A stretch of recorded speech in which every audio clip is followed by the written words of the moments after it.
Our next session, you, me, and 300 million others. Decarbonization has no shortcuts. Please welcome to the stage Ashley Muspratt, President and CEO, CET.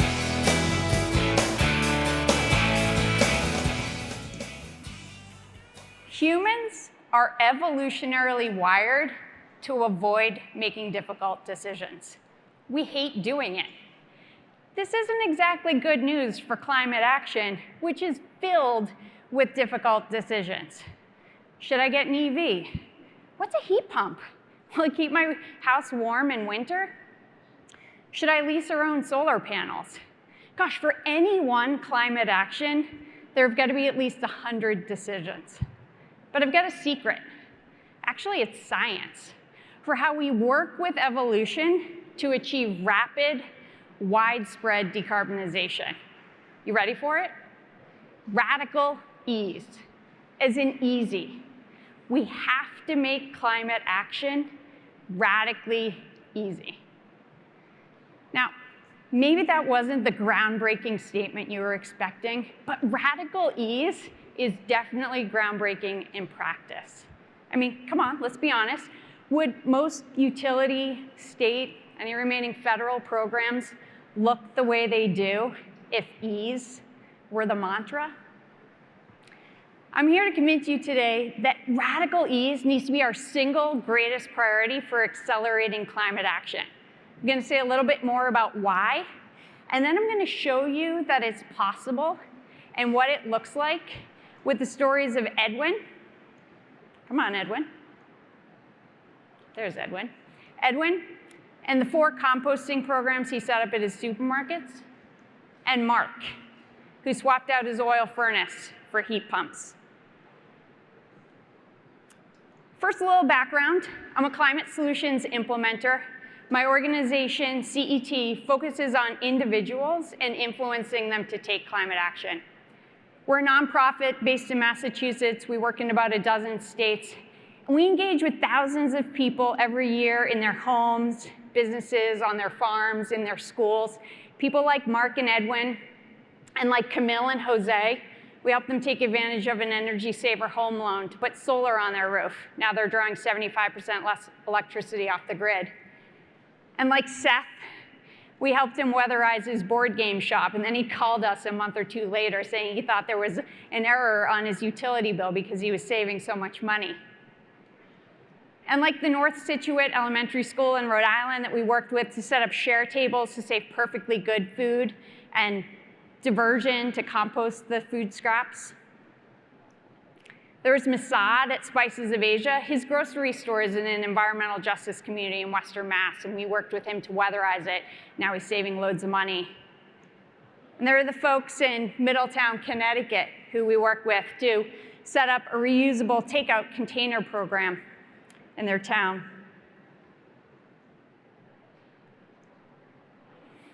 Getting people to yes on climate solutions, all different climate solutions, is an obsession of ours.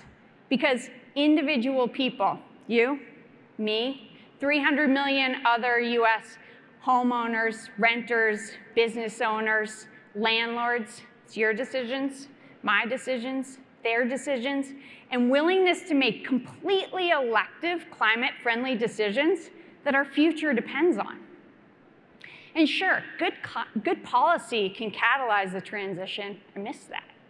And industry definitely has their own role to play.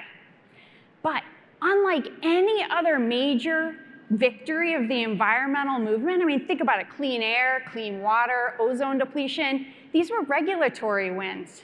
With climate, there are no shortcuts. There is no getting around the fact that ordinary citizens need to make voluntary decisions to weatherize their homes, to transition their heating off fossil fuels, to install renewables, divert food scraps, reuse and reclaim materials. So how do we mobilize this scale of action when we're dealing with brains that don't like making difficult decisions? Let's return to that. I want to give you a 2-minute crash course in behavioral science. So the first thing you need to know is that our brains have dual cognitive processing centers. And Professor Zoe Chance at the Yale School of Management has some really great names for these. She calls the systems our gator brain and our judge brain. The gator brain is unconscious, automatic, it's propelled by instinct. It's the first responder, always. And it's thought to be responsible for 95% of our decisions and behaviors. In contrast, the judge brain is slow, deliberative. It's a second guesser. And it's kept in reserve to protect our limited cognitive resources. It gets tired really fast. And so what the science shows is that when it comes to making decisions, people tend to take the path of least resistance. And I know this runs counter to a belief that we all hold dear, especially this room full of wonks who are data and fact-driven decision makers. But Zoe Chance says we have this belief because it's the deliberative processes of the judge brain that we're most aware of. But in fact, experiment after experiment show that ease is the single biggest predictor of behavior. Better than motivation, intentions, price, quality, satisfaction, ease is the single biggest predictor of behavior. And I mean, think about all of the cognitively taxing decisions that you can't avoid, right? Like finding great care for aging parents, navigating schools and extracurriculars for your kids, figuring out what nourishing meal to put on the table for a house full of picky eaters. You know, my kids had the nerve of laughing hysterically at that when I made them sit through this talk last week. You know, figuring out how to position your business for a competitive bid, what to say for a Climate Week talk, and on, right? It explains why it can be true that the majority of Americans are worried about climate change. Why it can be true that I'm standing here talking room full of people who love to geek out about climate technologies, and why it can also be true that fewer than 5% of eligible people have taken the first step toward climate action, getting an energy audit. And let me just state the obvious out loud, right? Never mind getting an energy audit, adopting all new ways of getting around, of cooking, of how we heat and operating our buildings. None of this is inherently easy. And yet ease, making climate action the path of least resistance, is the single most important thing we could be focused on right now. It sounds like an oxymoron, but it's possible. This is a space that CET has operated in for 50 years. In that time, we've worked with hundreds of thousands of people in their homes and businesses, confronting the barriers that get them stuck, the complexities that get their judge brains reeling, and innovating on ways to shift climate action from daunting to doable. Now, I said I was going to tell you the stories of Mark and Edwin and the programs that they participated in that centered ease. But before I go there, let me just take a moment to unpack this concept of ease. What is ease? So over the last few years, there's been a lot of focus on making programs more accessible, right? Ensuring that they included cost-effective solutions, that programming is culturally competent, multilingual, multimodal. These are essential features of great programs because they make it possible for everyone to benefit. But they're not enough on their own because it's the effort involved in the administrative tasks that bog us down, right? So we need accessibility and ease because it doesn't matter if a program exists if someone can't be bothered to take advantage of it because of all of the appointments they need to schedule and be available for, the mountains of paperwork they have to fill out, the records they need to pull to prove they qualify for a program, finding and vetting contractors, first learning enough about the technologies they plan to install to feel confident vetting contractors. And then if it's a business, it's making the ask of their staff to learn new behaviors and systems. The judge brain gets tired, And all of these intimidating tasks get in the way of our gator brains being able to mindlessly say yes. Radical ease is having access to a program and then having support from someone whom you trust to help navigate the difficult details, right? It's one-on-one support to take the cognitive lift and overwhelm out of climate action. And for sure, that one-on-one support that I'm describing, it's expensive. It's really expensive. But we need to remember that the cost of mitigating carbon emissions is a bargain compared to our alternative. A couple years ago, the Potsdam Institute published a paper estimating that the damage costs of climate change are 6 times greater than the cost of mitigation. We are already saddled with a 19% reduction in global income thanks to emissions that have already been released. So the good news is, despite these programs being costly, we're seeing more effort be put toward making climate action easy. Actually, in Massachusetts and across the Northeast, we're starting to see concierge services incorporated into programs. This is one-on-one support for customers to help them navigate program rules, find contractors, braid together different financial resources, all the things to help the gator brain quiet the judge and say yes. Let me show you. So in order to introduce you to Edwin, you first have to meet my colleague, Heather. This is Heather. This is where she spends her days, in businesses' dumpsters, in their kitchens, sometimes their refrigerators.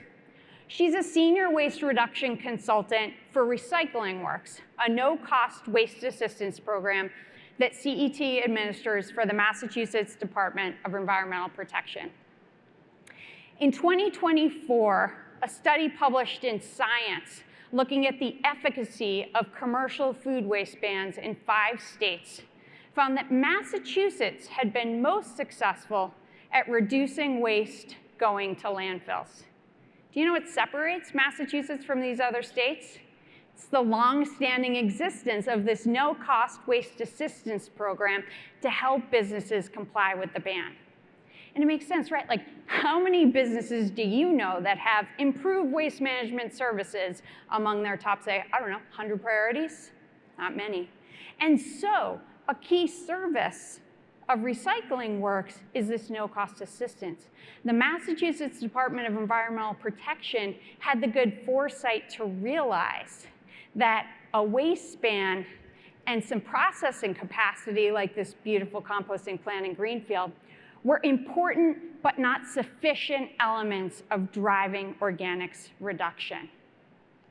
They developed Recycling Works so that there were people to go on site and provide businesses with tailored recommendations and training for seamlessly integrating new and improved waste practices into their business. People like Heather handle all the details, big and small, to make it easy for our gator brains to say yes. So Edwin and his marvelous composting programs, he was on the management team of America's Food Basket, which had 4 locations in Boston communities. And he realized that spoiled produce was a pretty significant portion of his waste stream. He was totally open to doing something about it, but daunted in the face of where and how to start. Enter Recycling Works. They took all the work off Edwin's hands. Heather developed the design for the system. She made several site visits, developed training plans that were translated into Spanish, the primary language of the grocery staff, and she made sure that the logistics, the mechanics of separating waste were in the path of least resistance for the staff. She also introduced America's Food Basket to Ciro, a worker-owned composting co-op. Here's one of their workers, Josefina, at one of the America's Food Basket locations with the grocery staff, training them on the new systems in Spanish. This is what radical ease looks like. Recycling Works made it radically easy to launch this program. And I should note CET now has similar statewide programs in Connecticut and New York and across much of Rhode Island. But just as importantly, Recycling Works made it radically easy to sustain the program by making food waste diversion an easy, unconscious habit. For all of the programs like this that we set up, it's paying attention to the little details that make these programs sustainable. Like ensuring that there's a receptacle right there on the counter for food scraps when the sous chef is chopping vegetables. Like ensuring that you have bins all close together, a pivot distance apart, and ideally color coordinated so it's crystal clear what types of waste go in each one. Not bins that are walking distance apart. Who's walking to that other bin? Not that guy. Nobody is, right? It's having clear signage. Can we take a moment to behold this beautiful signage? You should note, of course, it was designed by an art school. But look at it. The text is so clear and simple, and there are three-dimensional examples of everything I might be holding in my hands. My gator brain is all over source separation in this situation. Compare these signs to this. Don't they make you kind of sad, right? Like, so many words, no pictures. My gator brain's like, everything's going into whatever hole is right in front of me, right? Because when it comes to waste, as far as the judge brain is concerned, waste is a waste of time. It is not getting called to duty to decipher these signs. So when we're dealing with the gator brain, it's simple. Make source separation easy and unconscious, and the gator's happy to oblige. All right, let me move on to my second example of a program that centers radical ease. Here's Mark again. Mark's adorable cat. Mark participated in a program called Inclusive Utility Investments that was sponsored by his utility in Ipswich, Massachusetts, and administered by CET. Here's what happened. So Mark's furnace had reached its end of life, and path of least resistance and least expense, he was going to replace it with another furnace. And that's when his utility called him. Yes, his utility called him. And they said, Mark, we've had a look at your audit report, and we want to invest in heat pumps for your home. We also see that you have an opportunity to weatherize, make your home more energy efficient. We want to invest in that too. Now, if you've ever had an energy audit, and I'm assuming, hoping, this room's doing a little bit better than the 5% statistical odds, then you know that this is not typically how an energy audit goes, right? Typically, the auditor comes into your home, and you are left with a report with a laundry list of opportunities, a giant price tag at the bottom, and you're left with figuring out the financing, all the logistics, and making all the decisions to make any one of them implemented. Inclusive Utility Investments, or IUI, is a program that exists in about a dozen states across investor-owned utilities, rural energy co-ops, and municipal light plants. And the way that it works is that utilities invest in cost-effective, clean energy solutions for homes. And then they recover their investment through a tariff that's tied to the meter. For participants, they have little or no upfront cost. They are assured of bill savings from day one. And oh, by the way, if you're a renter or you're planning to sell your home in a year or two, no problem. The tariff simply transfers to the next occupant. IUI was a winning proposition for Mark because it made installing heat pumps the path of least resistance, right? Gone were the agonizing decisions about whether he could afford heat pumps in this year's budget, because certainly a new heating system couldn't wait. Gone were the decisions about which contractors to use and what size and design system to install, because for those, he had CET as an expert guide by his side, ensuring that the utility was making a sound investment and that he ended up with comfortable, cost-effective heating in his home. I mean, talk about a gift to the gator brain, right? If the judge brain can get past, oh, this is too good to be true, where's the catch? The gator brain is all over this path of least resistance. And we see it in the data. IUI programs have an uptake rate 5 times greater than standard energy efficiency programs. And the other thing that's really cool is they have a rate of twice the project size, meaning that instead of people spacing out their home energy retrofits over many, many years, they're doing more at once because they can. Mark's is a great story. Edwin's is a great story. And we need to be able to tell hundreds of millions of these. Yours, mine, 300 million others, in fact. And we need to do it in short order if we're to achieve the pace and scale of decarbonization that science says is required. Solutions exist. Americans want to stop climate change. So the call to action for us as implementers is to make it radically easy for people to say yes. We have to make climate action, if not a no-brainer, a gator-brainer. Thank you.